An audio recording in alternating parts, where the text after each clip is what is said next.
Hi, I'm Jackie Gutierrez. I'm with the California Restaurant Association, and this is Ask CRA on the Confidential Bulletin.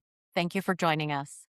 Today, I'm joined by Alden Parker, Regional Managing Partner at Fisher Phillips. Alden is here to share a few compliance tips regarding SB 1053, Plastic Bag Ban. I will now turn it over to Alden. All right, excellent. Thank you, Jackie. I appreciate it.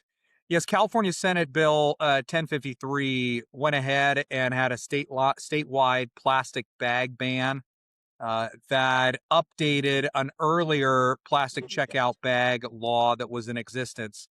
A lot of questions have come in to the legal center, I think to California Restaurant Association, about whether this applies to restaurants.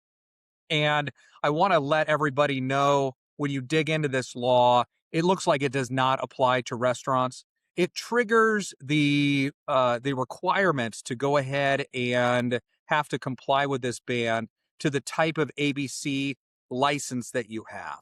And the type of license that most restaurants have, most bars and nightclubs have, are type 41, type 47, and type 48 licensing.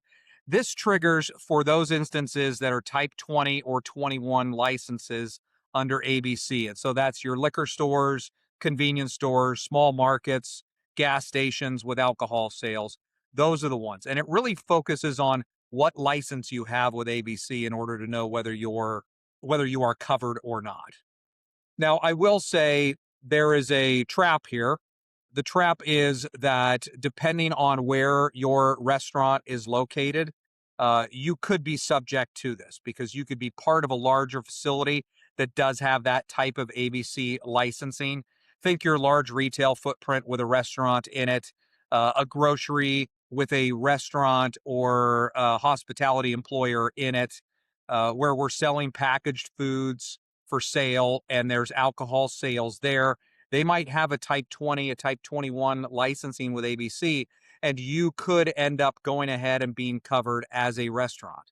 So there's that hidden issue out there.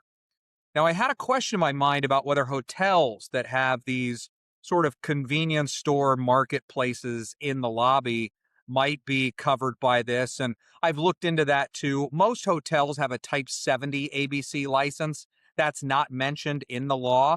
And so while I think it's a gray area, you've got a larger footprint there where there may be alcohol sales going on. As long as your hotel is under type 70, you should be on pretty solid ground going ahead and considering the plastic band bag not to apply to your facility. Now, of course, if you want to go ahead and eliminate plastic bags, that's certainly your choice. But this law, in certain instances, is forbidding it under any circumstances so that you have to go ahead and comply. So think about if you're a traditional restaurant, usually not covered. You have to look to see if you're one of these hybrid market, cafe, restaurant type concepts. Then you might go ahead and have to comply with this law and do it now. So I appreciate everybody on that topic. It's a great one. I want to clear that up so we don't have confusion going into a season where we're going to go ahead and see compliance ramp up here. Well, you did mention, thank you very much, Alden. You did mention a few gray areas in the restaurant industry. Are there any other gray areas in the restaurant industry when it comes to SB 1053, and which types of establishments are most at risk of noncompliance? Yeah, I think the establishments that we're going to see the most amount of focus are going to be those that are in grocery stores or retail environments. We're going to see that apply to them. I think there's very little risk in the initial instance of someone coming in and trying to apply this to a standalone restaurant concept on a pad, even if it's part of a larger strip mall or mall type area. I don't think you're going to see an effort to go ahead and impose this ban on you. But if you are one of these hybrids or an instance where you're in a gas station, a gas station is a real focus in this area for plastic bags, and retail establishments with a restaurant in it. Those are areas where you're going to see a lot of compliance being directed toward the restaurant. Okay. And what about local ordinances? Because this is a state, the Senate Bill 1053 is a state plastic bag ban. What about your local ordinances? We should always check with them, correct?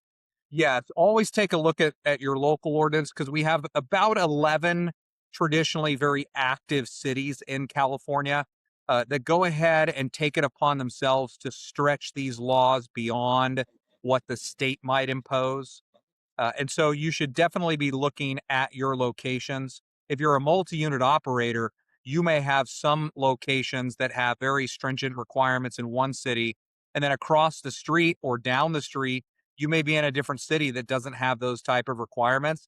And those physical locations could be very close to one another and two different set of rules apply. So That's always true. check your local ordinances if you're in one of the high impact cities. We're thinking Berkeley, Emeryville, Oakland, San Francisco in Northern California, Los Angeles, Santa Monica, Long Beach to a certain extent in Southern California. These high impact cities are ones that are driving the conversation well beyond what the state goes ahead and imposes on us. Well, thank you very much. Anything else you'd like to add before we wrap this up? No, I think I just want to go ahead and mention to everybody there's a lot of passion in the community and in your customers Yes. about plastic bags and the use of plastic bags. And so you should always be considering what your customer base also thinks about this, even if it's not something that is necessarily required of you. We want to keep those customers top of mind when we're thinking about this. Wonderful. Thank you so much, Alden. Thank you, Jackie. Appreciate it.